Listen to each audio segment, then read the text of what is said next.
The Hatch Act.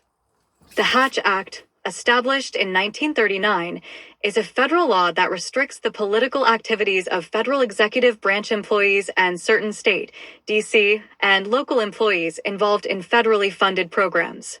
Its goal is to maintain the nonpartisan administration of federal programs and protect employees from workplace political coercion.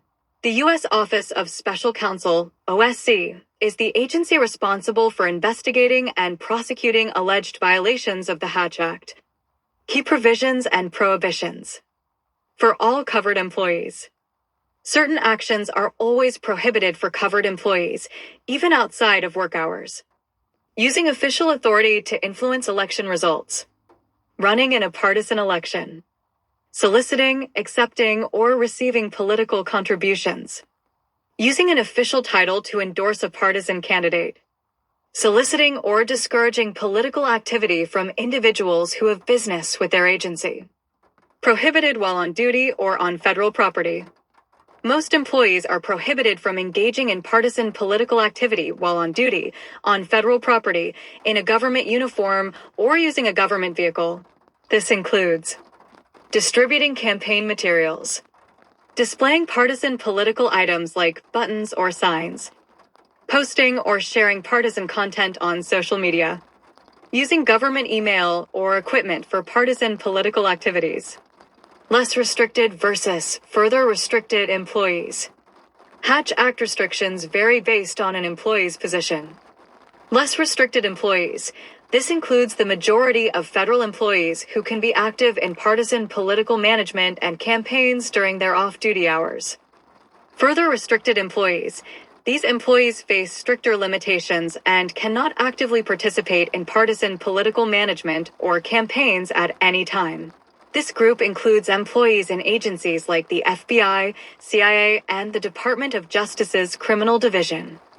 Recent changes in 2025. In April 2025, the OSC announced updates to its enforcement policy, including returning to the policy of referring alleged violations by White House commissioned officers to the President for disciplinary action. Temporarily pausing the referral of cases against former employees to the Merit Systems Protection Board, MSPB, pending legal clarification. Reversing a prohibition on federal employees displaying campaign materials for current or contemporaneous political figures in the federal workplace. While displaying materials for current candidates is still prohibited, employees can now display campaign materials associated with former President Trump, for example, without consequences. Penalties for violations. Penalties for violating the Hatch Act can range from reprimands and suspension to removal from federal service, debarment from federal employment for up to 5 years, or a civil penalty. Exceptions. The President and Vice President are exempt from the Hatch Act's restrictions. AI-generated content notices. Please note that some of the information and materials provided were generated with the assistance of artificial intelligence, AI, tools. While every effort has been made to ensure accuracy, users should independently verify any critical information.